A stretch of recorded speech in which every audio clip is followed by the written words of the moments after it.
hello, hello. Welcome to another 10 p.m. with BK. Hi, everyone. Those of you who are friends, obviously, you know me as BK. But those of you who are not, then hi, my name is BK. And if you're catching us for the first time, feel free to follow me or add me on Facebook, right? I just hopped over from another meeting and starting here. And I've always getting mixed up which is which. Yeah, here. Okay. So this is something new. This is a new graphic that I just did up. It actually moves, but not on here because it's actually a animated logo. But because here is just a overlay, I can't make it move. I gotta find a way to see whether it can move. Actually, it looks quite good when it moves, right? And then one more routine that I have to do. Hang on just a minute. So this is the part I'm always excited about.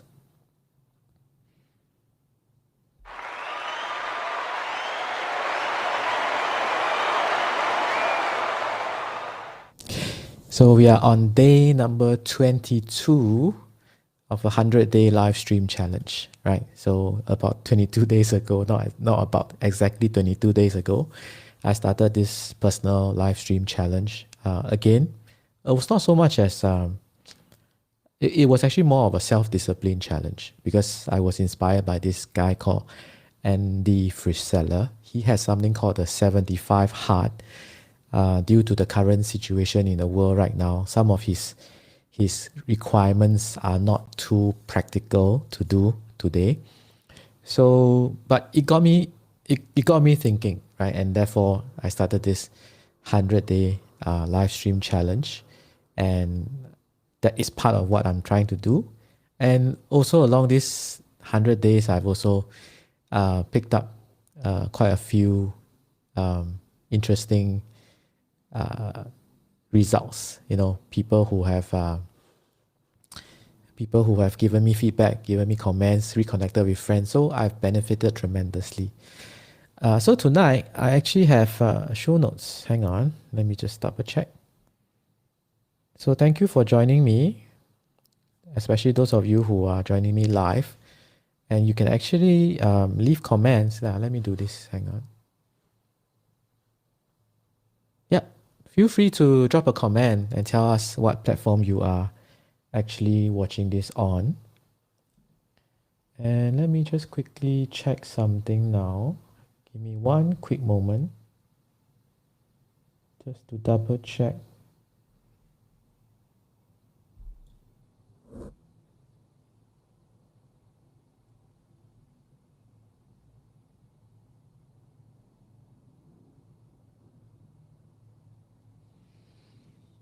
Okay, seems like we are not live. Hang on a minute. I just want to double check something.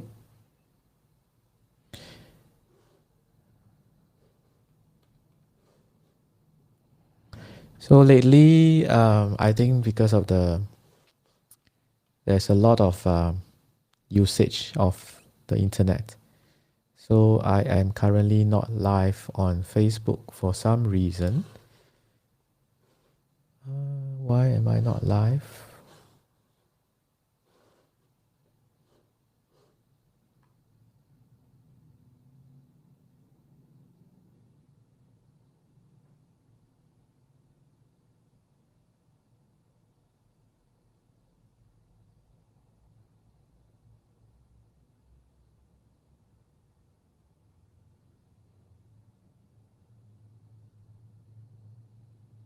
Yeah, it really looks like we are not live.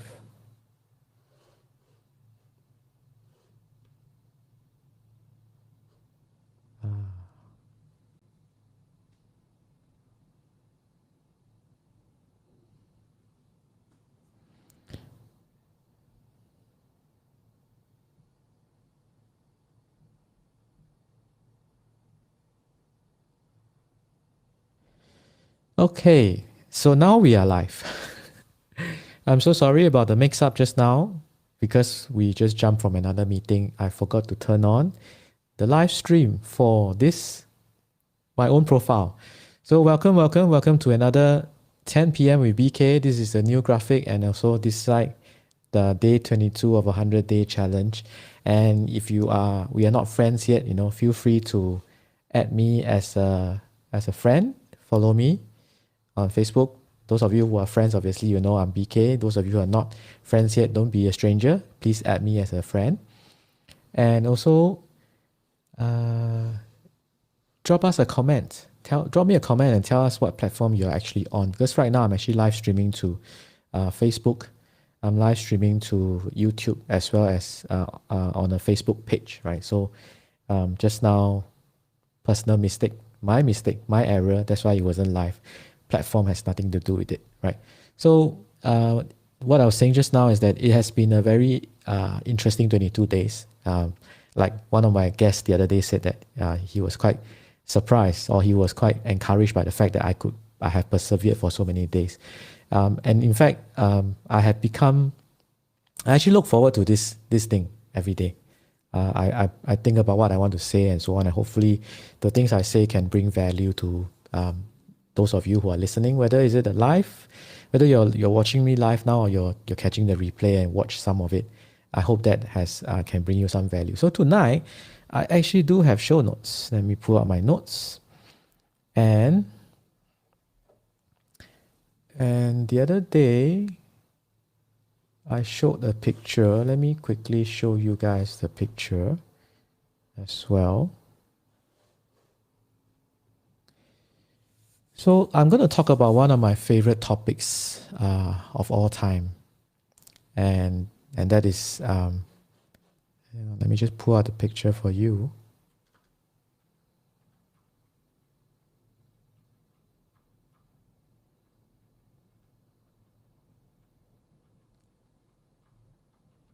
Sorry, Tuesday nights are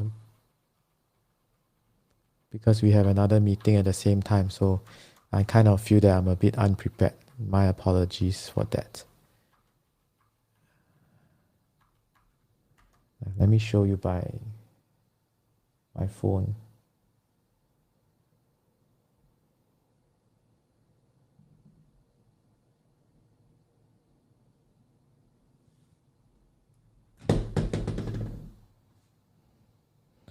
So this was, if you can see this picture here, on the left, that was about 3 years ago. And my heaviest then, I was about 87 kilograms. And now I am averaging about 67, right? So tonight I'm going to talk about how one mindset change actually helped me lose 22 kilograms. Okay, how one mindset change has helped me lose 22 kilograms. So if you are interested, stay tuned. So what is this mindset change? Now, in the past, the mentality was always, okay, I need to lose weight to get healthy. Or I need to lose weight because it's so unhealthy. I need to get healthy, so I need to lose weight to become healthy, right? But the mindset change is actually the other way around. In fact, it is about you need to get healthy so that you can lose weight. So it is a little bit of a flip on the mindset, but actually it works a lot better. So most of the time, most of us, when we are overweight, and then we kind of think, okay, I need to lose weight because I need to get healthy. But actually the correct mindset should be, you need to get healthy first, do the things that get you healthy, and that actually will result in you managing your weight properly and then losing weight more correctly, right? So that is the very big mindset change. So I'm just going to go through some of the things I learned over the past 3 years. Firstly, this has become quite a good pet subject or favorite subject of mine. Like the other day when I was having lunch with one of my good friends here in Malaysia, we were having lunch and then we were having coffee and dessert after that. We were talking about this as well. We're talking about what are the things that we need to do to stay healthy, especially for both of us. We are not exactly spring chickens anymore. We are getting older. I'm almost 50. I'm not 50 yet, but I'm heading towards it, right? The next big milestone is the 50 milestone. 3 years away, right? So, but it's like I'm not a spring chicken anymore, correct? And so a lot of times this becomes more awareness. So, but the past 3 years has helped me a lot, right? Because of the things I've encountered, because of the things I learned from people around me, and also because of the involvement with the things around me, right? So what have I really learned about being healthy? Now, I kind of in the past have always been more segmented, but lately I've come to understand that at least for myself or personally, I think this is an approach that I've adopted. Being healthy is a multifaceted approach, right?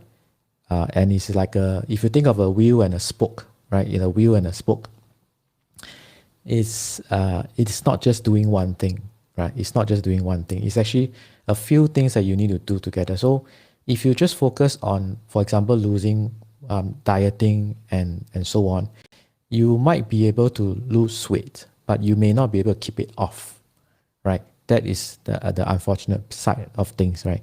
But if you take a more holistic approach and start to understand that, or at least for me, when I started to understand that health is multifaceted, I need to take care of a lot of other things, right? So if you can see, let me just hold it up for you. This is my show notes. Oops.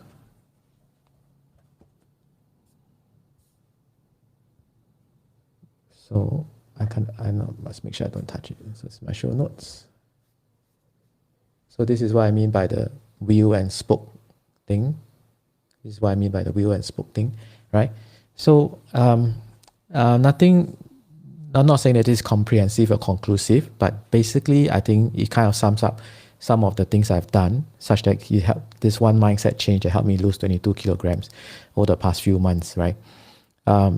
First of all, of course, it's diet and food, which I'll come back in a bit, right? So your diet and your food choices, that is a very major factor, right?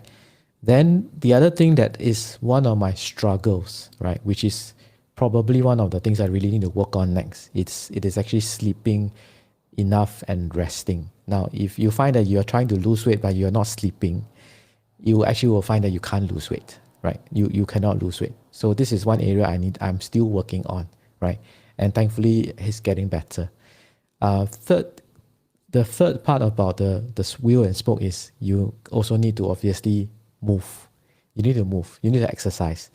Now, it doesn't have to be something too drastic, but just doing something that can get you get into a routine and make sure you do it every week or every day, or every other day, right? Just have a certain routine, and that will actually help a lot. Now, another thing is we also need to watch our mental space, our mindset, our emotional space. So being in good, healthy relationships with people, with your family members, with your spiritual source, whether it's a God or you have any other affiliation, that's of course your own choice, right? That also helps tremendously, okay? Because we are not an island. We need to coexist with people and also with the world. So that's another thing that is very, very interesting. And if we have time tonight, I will also touch on the last part, which is what I found to be the best kept secret I just discovered in these past 3 years, and that has truly, truly helped me and cemented basically all the various other spokes of the wheel, right? So, quick question for you here, if you're listening to this and you're watching me on the live stream. Have you ever had like yo-yo weight loss and gain, right? So you lost the weight and then you put it back. You lost the weight and then you put it back again, right? Basically, it happened to me as well, but thankfully for the past year or so, this has not happened so much, because I also learned something very important about this, which is if whatever you are doing to get healthy and then therefore lose weight, if it cannot become part of your lifestyle, then you cannot sustain your weight loss, right? So if you go on a crash diet, if you go on things that you cannot make it into a lifestyle, then it cannot help you, because it will be short term, right? Once you lose that, and then you go back to your normal daily lifestyle, which would have probably created the unhealthy lifestyle you have, or unhealthy state that you were in, like, or I was in, right? Then obviously it's not sustainable, and therefore you will find that your weight starts to creep back in again. So over the past 3 years or so, started to make sure I make all these changes, changes to my lifestyle, to my all the wheels, the part of the wheels and the spoke, all the different elements to work on, and making sure that it can become a true lifestyle component, right? And therefore you can sustain your weight loss and you don't put back the pounds that you lost, right? So just want to talk very quickly about perhaps one of the most important thing, one of the most important segment of it, which is the choice of food and the dieting and so on. Lately, it has become very popular. I am doing something called intermittent fasting. I'm not really doing keto. I was doing keto back in Singapore, but now in Malaysia, I have a bit more difficulty doing it. So I'm not really doing that. But so I'm doing more of the intermittent fasting. And intermittent fasting is actually something that everybody can do. It is very easy to incorporate into your lifestyle. Basically, there are a few catchphrases. I'm just going to quickly touch on them. So obviously, the most important one, the overarching philosophy behind is you need to have a window of eating, and then you have a large window of not eating, which is your fasting phase, right? So typically when people talk about intermittent fasting, is anywhere from 16 hours to 20 hours, right? And some even go on to doing something called an alternate day fasting, okay, ADF, and some also do something called extended fast, okay? So it can fit your lifestyle quite easily. Now, the easiest way to do it is obviously the 16-8 cycle, which is you fast for 16 hours and then you eat within an 8-hour window, right? So that typically just means you actually either cut out breakfast or cut out dinner, whichever suits your lifestyle better, right?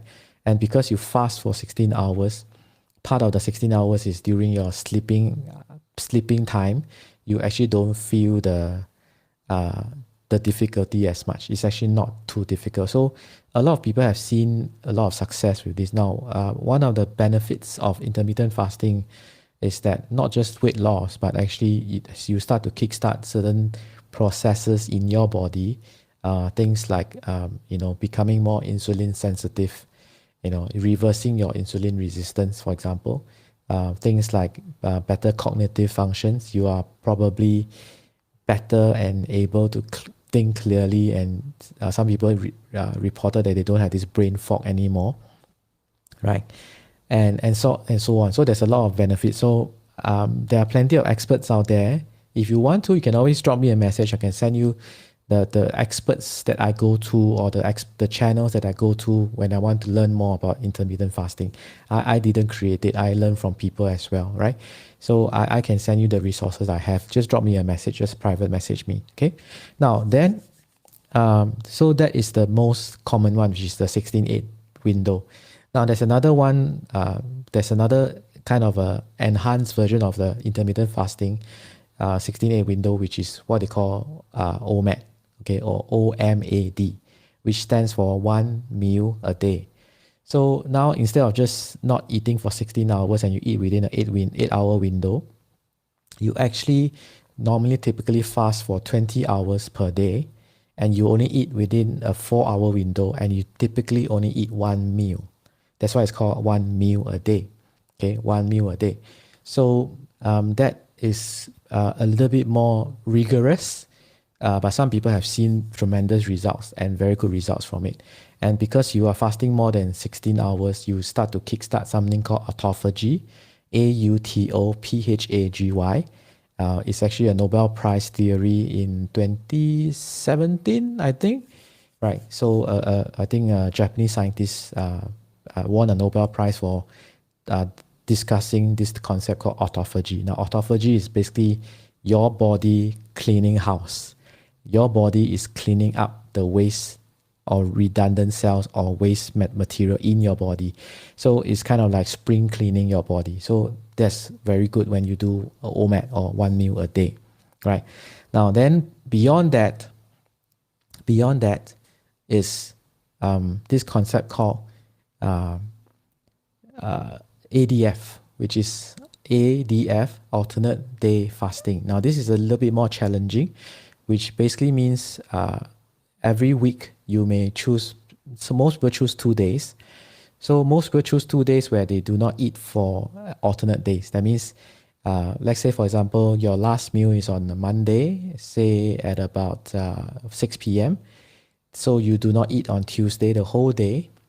And then the following day on Wednesday, you only break fast at 6 o'clock or something like that. So it could be 36 hours or it could be up to 48 hours. So that is what is called alternate day fasting. Now, again, the reason why you want to do that is because you want to go into ketosis, and you also want to kickstart this process called alternate autophagy, which is your body is cleaning house, right? It is probably good idea to move from a 16-8 to 1 meal a day, and then you try something like an alternate day fast, right? It's kind of like a progression. Just like, think of it like running a marathon. Nobody will go out and run a marathon today, right? You will run a marathon after you started training for a 2.4, a 5 click, a 10 click, a half marathon, and so on. So same thing for fasting. Don't jump straight into alternate day fasting. Start with a 16-8. In fact, the advice or the way I started was I just made sure that first thing I did was I stopped snacking in between meals. That is the easy way. So stop snacking in between meals, okay? So once you stop snacking in between meals, then you are only having 3 square meals. That's the first step. Then after that, you move to removing one of the meals. So it could be breakfast or dinner, right? It's up to you, whichever suits your lifestyle. Remember, if what you do cannot suit your lifestyle, it won't work. It won't work for you, okay? So that is the 16-8. And then after that, if you are still not seeing the results you desire for your health or weight loss or whatever, then you could try the other more challenging ones, right? So this is all the standard that you talk about when people talk about intermittent fasting, right? And it has benefited me a lot, right? So I've been able to keep off the weight. I feel great. I feel more energetic and all that, right? So that has always been one of the benefits of it.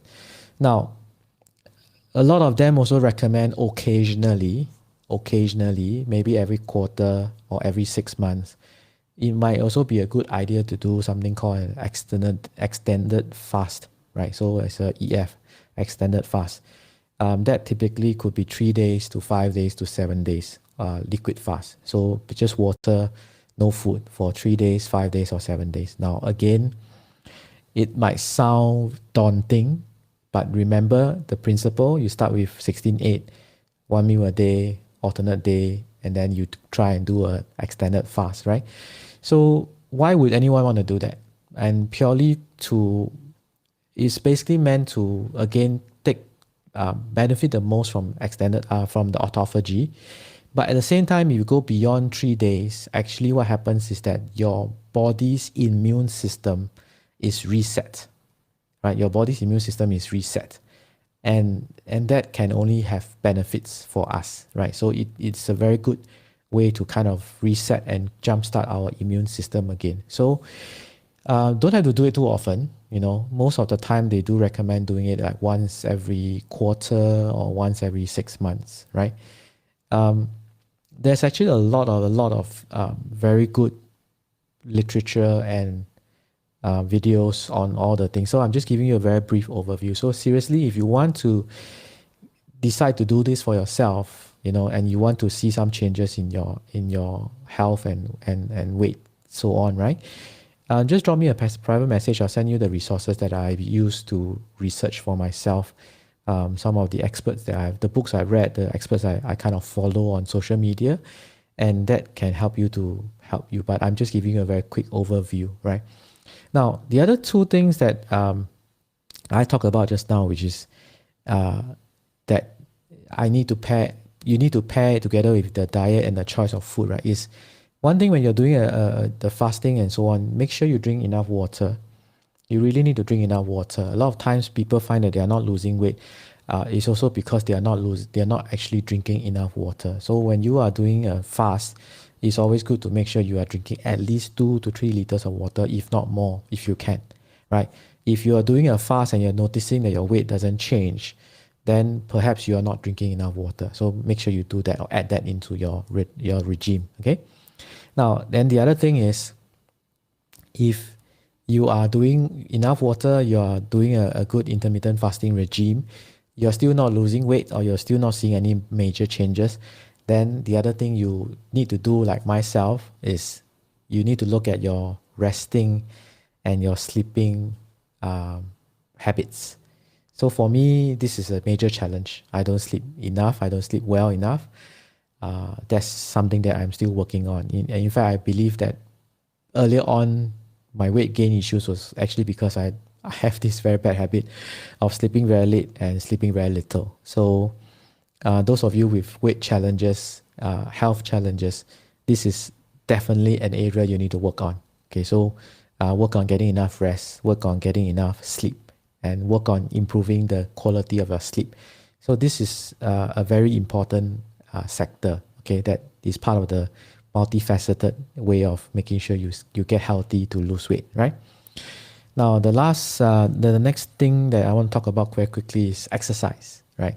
So a quick shout out to all my good friends, Derek Goh. He is, I took up a program with him, and he has a very simple philosophy, which is do 20 minutes of exercise every day, and that keeps you going. So the thing is that, of course, if you're a very young person, you can go all out in the gym and so on. But for some of us who might be a little bit more senior in a way, right? Sometimes it's not good to push ourselves so much that it actually may damage us more than anything else. So aim for 20 minutes a day. Is actually quite a good amount. So you can do something like a HIIT, which is high intensity interval training.